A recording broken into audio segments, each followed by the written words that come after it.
Hey, everybody, this is Alex Merced. Make sure to hit that like and subscribe button. But this is going to be the third time I record this video, so hopefully this time the actual audio records. I keep testing it, and the tests work, but then when I actually record, then it doesn't. So it's just one of those days. But bottom line, so I'm going to go through this a little bit quicker than I did in the first couple iterations. But bottom line, the point of this video is to show you how to effectively write with AI, like basically how to don't just go into an AI tool like a ChatGPT or a DeepSeek or an Ernie or a Grok or a Gemini or a Claude and just say, "Hey, write me a blog on this topic," because it's going to use sort of like its default writing style, which oftentimes isn't the greatest, isn't the most accessible, and it doesn't sound like you. Okay, so assuming that you've written before, okay, I'm someone who's been writing a lot for a very long time, so I have a lot of examples of my previous work. I can go to any of these chat tools and say, "Hey, can you write me a writing style guide based on my previous writing examples that covers punctuation, tone, paragraph style, etc." Okay, the idea is describing sort of how you write. Okay, and then you find some sort of blog. So in this case, I have this blog here that I wrote a long time ago, ChatGPT world. Okay, and I'm going to paste that in there and say, okay, it's going to use that. And now it's going to go write a style guide based on that. It's going to basically analyze the text that I just gave and say, okay, how do you write, Alex, based on these paragraphs, based on the way the flow of this article, what does it look like? Okay, and then there it is. So then what I do is I would take this writing style guide and I would copy it into a Google Doc. So here I have my writing style guide. Okay, and then I can save that as a PDF. Okay, so that's the first step. That's going to be what captures how you sound. Next thing I need to do is get together the understanding of what it is that I'm trying to write.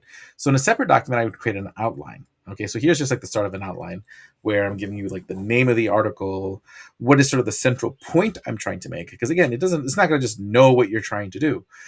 If you want to have to, you need to have something to say as even if you're not writing every line, you have to have something to say and sort of like a story you're trying to tell. And this is where you want to create an outline document and really kind of develop that story you want to tell. And then if you're writing on some sort of technical topic, you may also want to include some research here because, again, it's going to enhance the context of the LLM as it writes context. So that way you're going to get less hallucinations and just better quality content up front.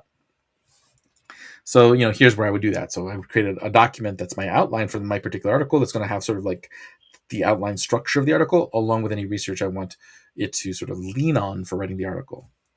So then what's going to happen is I can now open up a new chat and say, and again, it doesn't matter which tool you're using. I can use any tool. So I could even go here into like DeepSeek. Okay, actually, can I attach items in DeepSeek? Yeah, right over here. Okay. So I can say, hey, based on these two things, this is like the writing style guide and the outline. Read these two documents, which contain a writing style guide and a blog outline. Write a blog based on the outline, adhering to the style detailed in the writing style guide. Okay. So while that prompt is small, it's not, because technically a lot of the detail is in the two documents that I provided. Okay. And again, you're going to get different sort of outcomes in this case. In this case, it didn't follow my title. And it's not following the stat. So in this case, DeepSeek is not following like my style guide too well. I can see like it's going to use M dashes, even though my style guide should say explicitly not to use M dashes. Okay. But otherwise, it looks pretty decent. Let's see if I see any other sort of red flags. There's certain things you'll notice. Let's see if I see any examples of that elsewhere. What if you could? Yeah, like this is another thing you want to avoid. These like paragraphs that start with like in the world of data infrastructure, in the early days of computing. So DeepSeek apparently really didn't do too good at capturing sort of like the details of the writing style guide. While again, I did this already in ChatGPT, so we can go here to the blog. It did actually a pretty good job of capturing that, not using M dashes, really following like my style guide. That because I had already taken a style guide and came in here and like actually like added some extra details to follow what I wanted to do. Okay, it generated a style guide based on my previous writing, and then I went in there and just cleaned up a few things, and I had that. So like so far, ChatGPT, that was a pretty good result.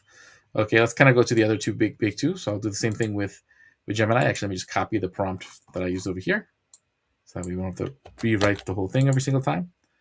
Okay, so here now in Grok, I'm going to go to Gemini, upload files, upload the two files, paste.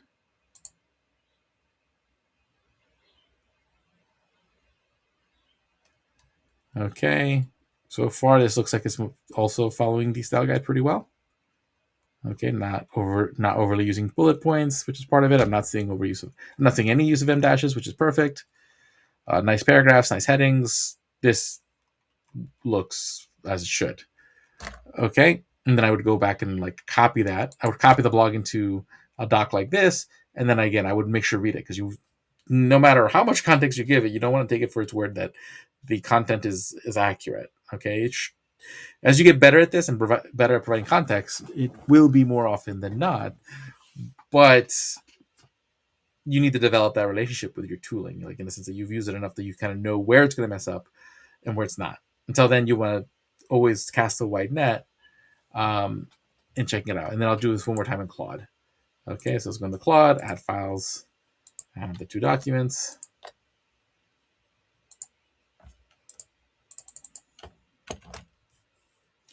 Okay, ask it to read the two documents, and then create the blog. Okay, and it does just that. So it's reading it. Okay, gives Claude some time to do the thing. And now it's creating the story. Now this is good. It even followed the exact title I wanted, so that's good.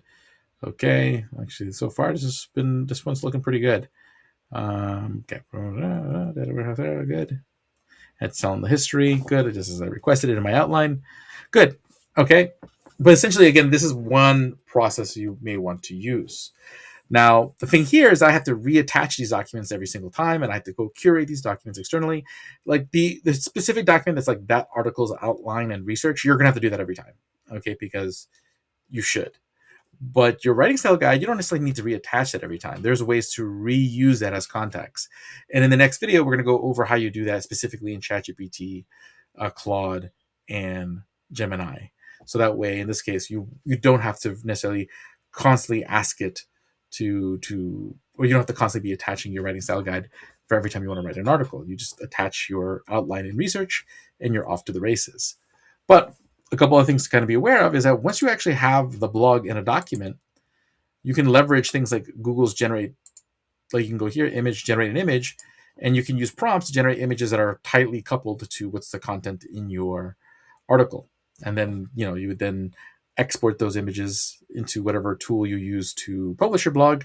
And then you have a nice blog with nice images, nice content that tells the story that you want, because you did the time of preparing documents around your writing style and documenting that, about documenting what is the article you're writing, the outline of the article, and with supporting research to kind of ground the writing of that article on.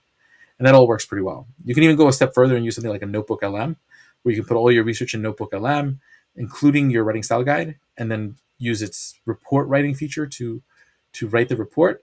I actually like that quite a bit. But again, want to keep sort of like these like more simpler workflows up front as you get, and then you can ramp up to do more complicated workflows over time. So with that, I'll see y'all later. Have a great day and enjoy.